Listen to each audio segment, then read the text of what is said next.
할렐루야. 페르시아에 키르스 왕이라는 왕이 있었습니다. 이 왕은 바로 이웃 나라를 공격해 왕과 왕비 또 왕자들을 포로로 잡아왔습니다. 키르스 왕에게 붙잡혀온 왕에게 물었습니다. 내가 당신을 살려준다면 어떻게 하겠소? 그 잡혀온 왕은 내 재산의 절반을 드리겠습니다 라고 또 답변을 합니다. 또한 다시 한번 질문을 합니다.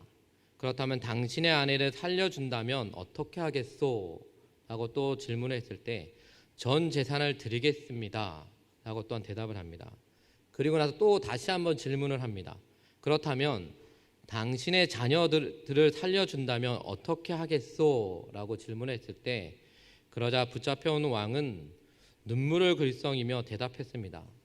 황제여, 그렇게 해주신다면 제 목숨을 기꺼이 바치겠습니다 라는 대답을 했습니다. 이 말을 들은 키르스 왕은 그의 말에 큰 감동을 받아 이 잡아온 왕과 가족들을 모두 풀어줬다고 합니다. 즉 진정한 사랑은 바로 헌신과 손해를 두려워하지는 않습니다. 진정한 사랑은 또한 내 모든 것을 내어주더라도 결코 아까워하지 않는다라는 것입니다. 또한 진정한 사랑은 상대방을 온전히 이해하고 또한 수용을 합니다. 그 사랑은 바로 하나님이 우리에게 가르쳐 주신 인류의 가장 귀한 가치였습니다. 우리의 삶의 시작과 마지막에 이 사랑이 빠져서는 안 됩니다. 그래서 사도 바울은 이 세상에 아무리 위대한 일을 하고 대단한 업적을 이룬다 해도 그 안에 바로 사랑이 없으면 아무 유익이 없다라고 고린도전서 13장 1절에서 3절 말씀을 통해 우리에게 이야기를 해주고 있습니다. 하나님은 우리에게 영원한 생명을 주고자 자신의 하나뿐인 아들의 생명까지도 아끼지 않으셨습니다. 또한 그의 위대한 사랑에 감사할 때 바로 손해와 헌신을 두려워하지 않는 그런 사랑을 나누어 줄 수 있다라는 것입니다. 그렇다면 여러분들에게 이 손해와 헌신을 두려워하지 않고 사랑을 나눈 일들이 있습니까? 그런 일들이 있다라면 우리는 우리 안에 하나님의 사랑이 넘쳐나고 있다라는 것입니다. 오늘 말씀의 배경을 보면 하나님은 말씀하시고 반드시 이루어 주십니다. 또한 때가 되면 시온의 빛 같아 또 예루살렘의 구원의 햇불 같이 또한 나타나게 됩니다. 또한 하나님은 이사야 선지자를 통해 계속해서 이 이스라엘의 구원과 회복을 또한 말씀하시며 파수꾼을 세워 잠잠하지 말고 여호와를 기억하시게 할 것과 또한 백성이 올 길을 닦고 추축하라고 또한 명하고 있습니다. 이스라엘의 구원과 회복은 원수의 심판과 또 연결이 됩니다. 오늘 말씀은 이사야서 63장 1절에서 6절 말씀은 바로 하나님은 그런 이스라엘의 대적으로 상징되는 에돔과 보스라를 심판하실 거라고 말씀하고 있습니다. 즉 하나님이 구원하실 때가 임박하면 바로 이스라엘은 자신들의 죄를 뉘우치며 또 하나님께 진심 어린 회개의 기도를 드린다라는 것입니다. 그들의 회개의 구원의 요청에 하나님이 응답하십니다. 바로 오늘 본문 말씀 이사야서 63장 7절에서 19절 말씀에서 이사야 선지자는 과거에 바로 하나님이 이스라엘에 베풀어 주셨던 그런 놀라운 은혜들을 돌아보며 기도를 합니다. 즉 선지자가 과거의 은혜 사건을 돌아보는 것은 바로 하나님의 은혜를 소망하기 때문이었습니다. 11절과 14절 말씀에서 선지자는 특별히 모세의 때를 기억합니다. 하나님의 홍해를 가르시고 또 백성을 건져주신 그 놀라운 은혜를 또한 고백을 하고 있습니다. 그는 또한 강력한 역사하셨던 하나님의 놀라운 은혜를 다시 베풀어 달라고 또한 간절히 기도를 합니다. 그가 이렇게 기도할 수 있는 이유는 바로 여호와 하나님이 아버지라는 믿음과 확신 때문이었습니다. 어떤 경우라도 아버지는 바로 자녀의 어려움을 무시하지 않기 때문에 하나님이 아버지 되신다는 사실에 근거해서 호소하는 것이었습니다. 그렇다면 우리는 우리에게 되신 우리의 여호와 하나님, 오늘 말씀처럼 아버지 되신 그 여호와 하나님을 우리가 간절히 사모하며 나아갈 때 우리의 삶은 어떻습니까? 우리가 힘들고 지쳐 있을 때, 아니 내가 낭망하고 시련에 빠져 있을 때 우리는 나의 아버지 되신 여호와 하나님을 의지하며 또 그 하나님 앞에 기도하며 나아가고 있습니까? 아니면 과거에 받은 그 은혜를 한번 되돌아보고 있습니까? 우리가 그런 마음을 가지고 오늘 말씀을 한번 보려고 합니다. 오늘 말씀을 통해서 더욱더 하나님이 나의 아버지이시며 또 나의 모든 기도를 들어주신다라는 그런 믿음을 가지고 나아가시기를 주님의 이름으로 축원드립니다. 첫 번째로 과거의 하나님은 바로 이스라엘을 어떻게 부르셨고 또 이스라엘의 구원자 되신 하나님은 그들에게 어떻게 행하셨습니까? 하나님은 이스라엘을 나의 백성, 거짓을 행하지 아니하는 자녀라라고 하셨습니다. 하나님은 그들의 구원자 대사 모든 환난에 동참해 자기 앞에 바로 사자를 보내 그들을 구원하시며 또한 그들을 드시고 안으시며 구원하셨습니다. 이사야 선지자는 또한 하나님이 이스라엘을 베푸신 놀라운 은혜를 기억하며 또 하나님을 찬양하고 있습니다. 과거 이스라엘은 바로 하나님 앞에서 나의 백성 거짓을 행하지 아니하는 자녀였습니다. 그러나 하나님은 그러한 백성을 위해 친히 일하시는 바로 구원자셨습니다. 오늘 말씀 7절에서 14절 말씀에 보면 이사야 선지자는 특별히 모세 때를 기억하며 또 홍해에서 구원해 주신 은혜, 또한 가나안 땅으로 인도하셔서 안식하게 하신 은혜를 고백하고 있습니다. 그는 또한 하나님의 사랑과 자비를 기억하며 또한 특별히 고백을 합니다. 그들의 모든 환난에 동참하사 자기 앞 사자로 하여금 그들을 구원하시며 라는 또한 9절 말씀을 통해서 고백을 합니다. 이 부분은 바로 새 번역에 이렇게 번역을 하고 있습니다. 그들이 고난을 받을 때 주님께서도 친히 고난을 받으셨습니다. 천사를 보내셔서 그들을 구하게 하시지 않고 주님께 친히 그들을 구해 주셨습니다. 라고 고백하고 있습니다. 하나님은 하나님 앞에 거짓을 행하지 않고 또한 하나님을 배반하지 않는 백성과 함께 하시며 또한 그들의 모든 것을 공유하십니다. 자기 백성과 함께 하시며 또한 모든 고통까지도 함께 나누신다라는 것입니다. 신명기에서는 모세는 이렇게 고백을 하고 있습니다. 여호와께서 그를 항무지에서 짐승이 부르짖는 강야에서 만나시고 호위하시며 자기의 눈동자같이 지키셨도다. 마치 독수리가 그의 날개를 펴사 새끼를 받으며 그의 날개 위에 그것을 엎는 것 같이 여호와께서 홀로 그를 인도하셨고 그와 함께한 다른 신이 없었도다 라고 말씀하고 있습니다. 즉 거듭남의 은혜 외에 하나님이 내게 베푸신 또한 감사의 제목이 되는 은혜가 무엇입니까? 또한 우리가 고난 때에 주님은 내게 어떤 분으로 나에게 다가오셨습니까? 우리의 인생에 문제가 없기 때문에 행복한 것은 우리 인생에 문제가 없기 때문에 행복한 것이 아니라 바로 인생의 순간순간마다 하나님이 함께 하시며 은혜를 주시기에 우리는 행복한 삶을 살아갈 수가 있다라는 것입니다. 고난의 순간마다 베푸시는 바로 하나님의 은혜를 기억할수록 우리는 더욱 하나님께 가까이 나아갈 수가 있습니다. 한번 여러분들의 믿음 생활의 각오를 한번 생각해 보시기를 바랍니다. 여러분들이 힘들고 지쳤을 때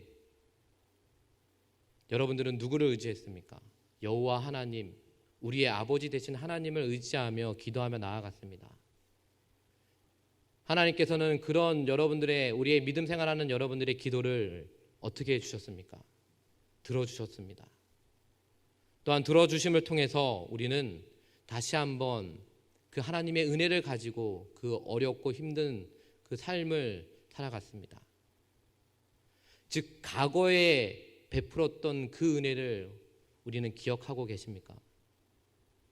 그렇다면 현재 우리가 살고 있을 때, 우리가 살고 있는 이 세상에서 똑같은 그런 고난과 어려움을 당했을 때 우리는 어떤 모습으로 살고 있습니까? 과거에 하나님이 주시는 그 은혜를 가지고 그 은혜를 기억하며 이 모든 것들을 이겨 나아가겠다고 하나님 앞에 믿음으로 고백하며 나아가고 있습니까? 아니면 그 반대로 과거에 하나님이 주셨던 은혜는 잊어버리고 오직 현실에 맞춰서 세상적인 것들을 통해 이 어려움을 이겨 나아가려고 노력하고 있습니까? 우리는 그 무엇보다도 하나님께서 주시는 그 은혜를 기억해야 합니다. 하나님이 주시는 그 은혜를 통해서 우리가 우리의 삶 가운데 어렵고 힘든 상황들 또 고난들을 이겨 나아갔던 것처럼 현재 우리가 살고 있는 이 세상에서도 내가 힘들고 어려웠을 때 하나님이 주시는 그 은혜를 기억하며 또 하나님 앞에 기도하며 나아가야 한다는 것을 잊지 마시기를 바랍니다. 9절 말씀에 자기 앞에 사자를 천사에 해석하는 견해도 있지만 궁극적으로는 예수 그리스도를 가리킨다라고 봅니다. 예수님은 임마누엘의 하나님이십니다. 임마누엘은 무엇입니까? 바로 하나님이 우리와 함께 하신다라는 것입니다. 하나님은 우리의 모든 것을 알고 이해하시며 또 세상 끝날까지 우리와 함께 하시고 또 우리의 도움을 주신다라는 것입니다. 우리가 잘 알고 있듯이 마태복음 28장 20절 말씀에 볼지어다 내가 세상 끝날까지 너희와 항상 함께 있으리라 하시리라 라는 말씀처럼 예수님은 우리의 모든 연약함을 이해하시고 또한 긍휼히 여겨주셨습니다. 또한 예수님은 인류의 역사 가운데 오신 하나님이시며 또한 태초로부터 영원까지 바로 우리와 함께 하시며 도우실 임마누엘 하나님이라는 것을 기억하시기를 바랍니다. 그 믿음을 가지고 우리는 날마다 승리하며 나아가야 된다는 것입니다. 늘 우리는 하나님 여호와 하나님 임마누엘의 하나님이 우리와 함께하고 있습니다. 그 믿음을 여러분들이 잊어서는 안 됩니다. 우리의 믿음 생활하는 가운데 있어서 우리는 날마다 누구와 즉 여호와 하나님과 함께하고 있다는 그 믿음을 통해 우리는 다시 한번 하나님이 주시는 그 축복의 은혜를 누리며 나아갈 수 있다는 것을 기억하시길 바랍니다. 둘째로는 또한 이사야 선지자를 통해 하나님이 이전에 베푸신 간곡한 자비와 사랑을 간구합니다. 그가 이렇게 호소할 수 있는 근거는 무엇에 있습니까? 이사야 선지자는 주는 우리 아버지시라고 고백하며 또한 구속자이신 하나님 아버지시기에 그들에게 자비와 사랑을 베풀어 달라고 또한 기도를 합니다. 또한 이사야 선지자는 주는 우리 아버지시라고 또한 2번이나 반복해서 고백을 합니다. 즉 이스라엘 백성의 정체성이 하나님의 사랑받는 자녀임을 믿음으로 바로 고백하는 것입니다. 자녀는 아버지로부터 조건 없는 사랑을 받는 존재입니다. 또한 자녀는 다른 어떤 사람들보다 아버지께 가까이 나아갈 수 있습니다. 그러므로 이사야 선지자는 바로 하나님이 아버지 되시고 옛날부터 구속자 되신다는 믿음이 있기에 당당하게 하나님 앞에 기도하며 나아가고 있는 것입니다. 요한복음 1장 12절 말씀에 우리는 예수 그리스도 안에서 하나님의 자녀가 되었습니다. 하나님을 아버지라 부를 수 있는 자격과 또한 특권을 우리는 얻었습니다. 또한 하나님의 자녀인 우리는 바로 예수님의 이름으로 언제든지 은혜의 보좌 앞에 담대히 나아갈 수가 또한 있습니다. 히브리서 4장 16절 말씀에 그러므로 우리는 긍휼하심을 받고 때를 따라 돕는 은혜를 얻기 위하여 은혜의 보좌 앞에 담대히 나아갈 것이니라 라고 말씀하고 있습니다. 하나님께 긍휼과 자비를 허락해 달라고 기도하면 아버지 되시는 하나님이 차고 넘치는 은혜를 부어주신다라는 것입니다. 우리는 하나님 앞에 간절히 호소하며 나아갈 수 있습니다.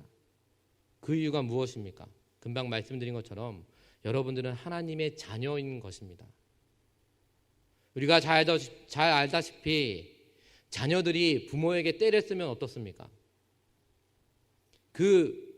자기가 갖고 싶은 것을 갖기 위해서 부모에게 때를 쓰면 사줍니다. 또한 사주기는 싫어도 그러나 어쩔 수 없이 그 아이가 원하는 것을 해줍니다. 그와 마찬가지로 우리는 하나님의 자녀입니다. 하나님께서는 여러분들의 무엇을 바라고 있을까요? 바로 여러분들의 기도를 바라고 있습니다. 그런데 우리는 어떻습니까? 하나님은 내가 이런 기도하면 안 들어주실 거야. 왜? 너무 터무니없는 기도이기 때문에. 또 하나님은 내가 이런 기도했을 때 전혀 응답해 주지 않을 거야. 왜? 나의 믿음이 연약하기 때문에. 그러나 그것이 아니라 우리는 분명히 하나님의 자녀입니다. 자녀가 부모에게 때를 쓰는 것처럼 그 때를 썼을 때 그 부모는 그 아이에게 원하는 것을 해주는 것처럼 하나님도 마찬가지로 여러분들이 그 간절한 기도를 들어주신다라는 것입니다. 그런데 우리는 간혹 어떻습니까? 왜 저 옆에 성도님은 나보다 기도를 적게 했는데 응답해 주시고 저는 이 기도를 10년, 20년 했는데 왜 기도를 응답 안 해 주십니까? 라고 때를 씁니다. 근데 하나님은 그 때 쓰는 모습도 다 이루어 주신다는 것입니다. 언제요? 하나님은 언제가 아니라 그 기도의 응답을 늘 해 주신다는 것을 믿고 나아갈 때 우리는 그 기도의 응답을 받을 수가 있다라는 것입니다. 그래서 우리가 진심으로 죄를 뉘우치고 엎드리면 하나님 아버지는 바로 사랑으로 우리를 용서해 주시면서 우리의 모든 기도의 제목들을 응답해 주신다는 것을 우리는 기억해야 합니다. 하나님이 내 아버지시라는 사실을 내가 어떤 유익을 주십니까? 또한 내가 하나님의 아들, 딸로서 누리는 은혜는 또한 무엇이 있습니까? 자녀를 향한 하나님 아버지의 사랑은 한이 없습니다. 하나님은 말로만 사랑한다고 하지 않으시고 넉넉히 은혜를 채워주십니다. 로마서 8장 32절 말씀에 자기 아들을 아끼지 아니하시고 우리 모든 사람을 위하여 내주신 이가 어찌 그 아들과 함께 모든 것을 우리에게 주시지 아니하겠느냐라고 말씀하고 있습니다. 하나님은 우리와 깊은 교제를 원하시며 기도로 또한 소통하기를 원하고 있습니다. 예수님은 또한 우리에게 기도를 가르쳐 주셨습니다. 또한 이 땅에서 승리할 수 있는 방법도 가르쳐 주셨습니다. 믿음으로 또한 승리하는 삶을 살아갈 수 있도록 또 우리에게 말씀해 주셨습니다. 마가복음 9장 23절 말씀에 할 수 있거든이 무슨 말이냐 믿는 자에게 능히 하지 못한 일이 없느니라 라고 말씀하셨습니다. 믿음으로 우리는 귀신이 떠나가고 병이 치유되는 모습을 또 말씀을 통해서 우리는 보게 됩니다.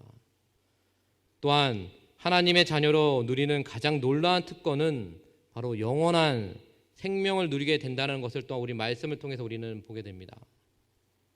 또한 이 세상의 그 어떤 것이 하나님의 사랑에서 우리를 끊어낼 수 없다는 것도 말씀을 통해서 우리는 또한 보게 됩니다. 하나님은 자기 백성을 신실한 사랑으로 인도해 주시고 있습니다. 우리의 슬픔과 고통, 또한 연약함과 부족함, 또는 수치와 굴욕, 절망과 실망을 아시고 그 고난에 친히 동참해 주고 있다라는 것입니다. 동참하실 뿐만 아니라 또한 그 고통에서 우리를 안아 구원해 주시고 있습니다. 주의할 것은 바로 은혜를 베푸시는 하나님의 얼굴을 우리의 죄악이 가리지 않도록 해야 한다는 것입니다. 하나님은 우리의 아버지가 되십니다. 또한 죄로 인해 징계받을 때라도 자녀는 아버지에게 당당하게 요청할 수가 있습니다. 우리는 날마다 우리의 아버지이신 여호와 하나님께 우리의 모든 것을 요청하시길 바랍니다. 하나님은 그 요청한 기도를 들어주십니다. 그 믿음을 가지고 우리는 날마다 하나님 앞에 나아가야 하는 것입니다.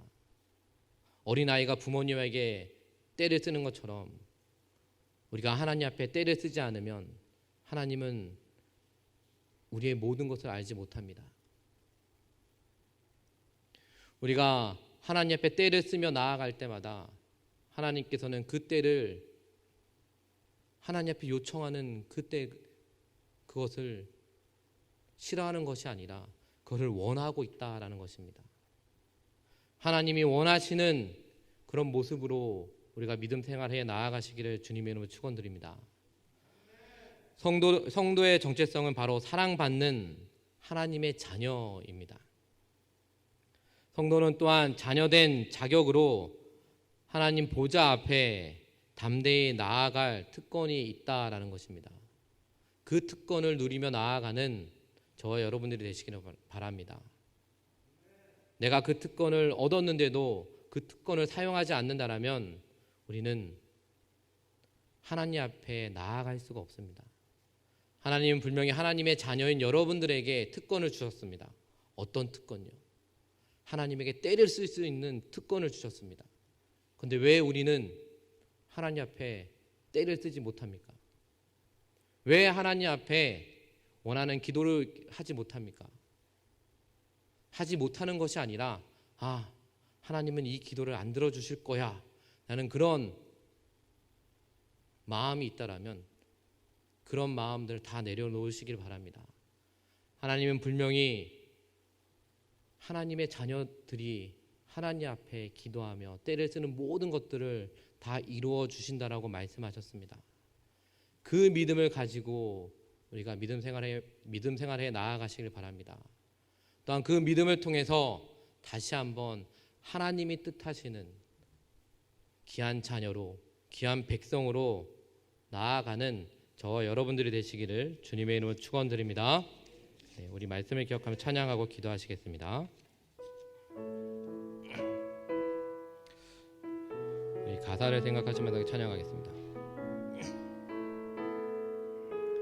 주 예수 내 맘에 오사 주 예수님 내 맘에 오사 날 붙들어 주시고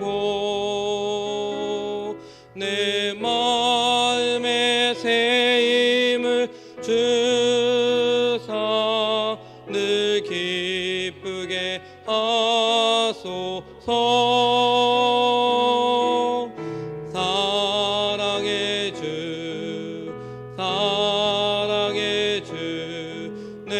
마음속에 찾아오사 내 모든 죄 사하시고 내 상한 맘 고치소. 우리 4절입니다. 주 예수님 내 맘에 오사 내 길 인도하시고 주 성령을 내 맘에 채워 늘 충만케 하소서. 사랑의 주 내 마음속에 찾아오사 내 모든 죄 사하시고 내 상한 맘 고치소서. 우리 이렇게 기도하며 나아갔으면 좋겠습니다. 하나님, 고난 당할 때 가장 먼저 회개의 자리에 나아가며 또한 제된 삶에서 돌이키시도록 하나님이 나의 아버지 되심을 잊지 않고 또한 마음으로 당당하게 간구할 수 있도록 이끌어 주시옵소서.